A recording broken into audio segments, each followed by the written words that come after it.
Sama halnya dengan Ukraina, angkatan bersenjata Rusia juga seringkali mendapatkan gangguan saat proses evakuasi anggota militernya. Baru-baru ini beredar sebuah video di media sosial Telegram pada Senin 17 Juni 2024. Dapat dilihat dalam rekaman bagaimana angkatan bersenjata Rusia tampak sibuk mengevakuasi rekan-rekannya yang terluka dan terbunuh saat melintasi perbatasan wilayah Kharkov dan Belgorod. Tentara Rusia yang terluka itu alami luka parah hingga tubuhnya dipenuhi dengan darah. Evakuasi diperumit oleh kehadiran kendaraan udara tak berawak militer Ukraina yang terus-menerus berjaga, baik pesawat pengintai yang mengarahkan artileri maupun drone penyerang FPV. Hingga video ini beredar, beragam komentar dituliskan warganet.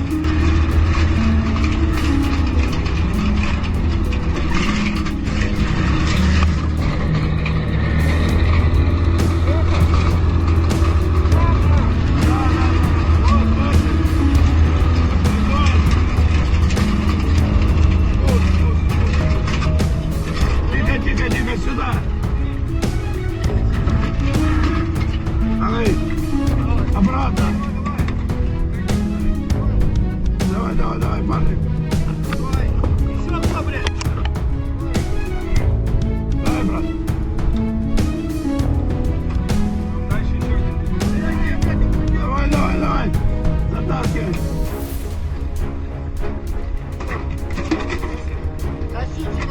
Тащи на себя, брат.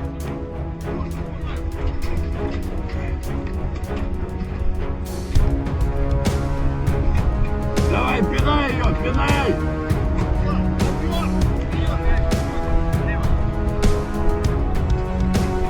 Эх, блядь!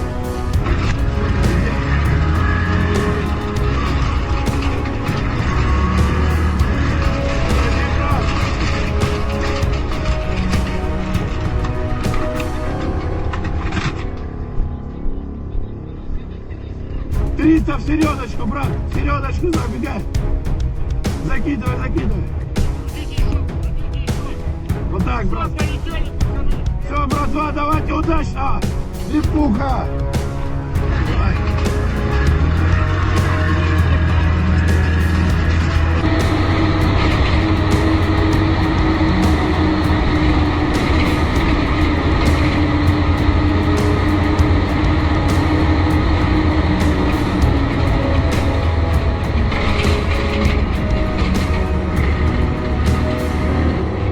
Держись крепко, брат.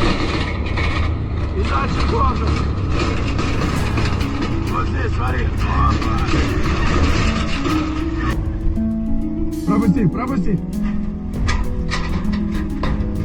Ставим.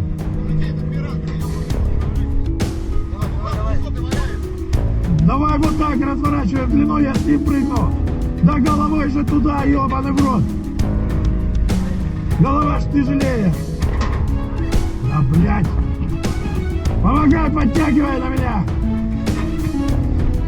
Теперь туда, запрыгните, не бойтесь!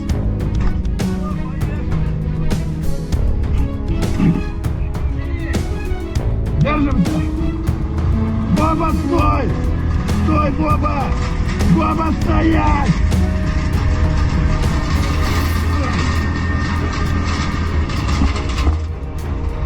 Сильно не гони, я не удержу! Опа, бля!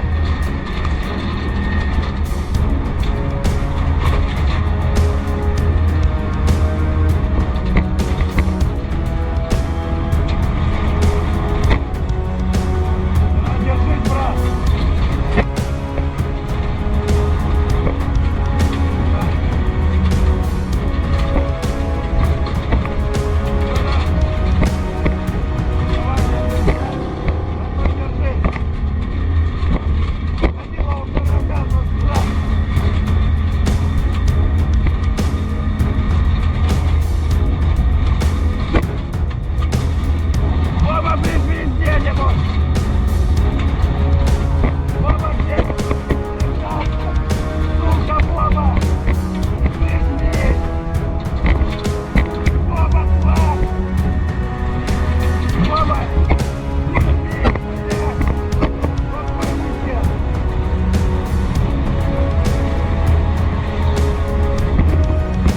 Download Tribun X sekarang, menghadirkan lokal menjadi Indonesia.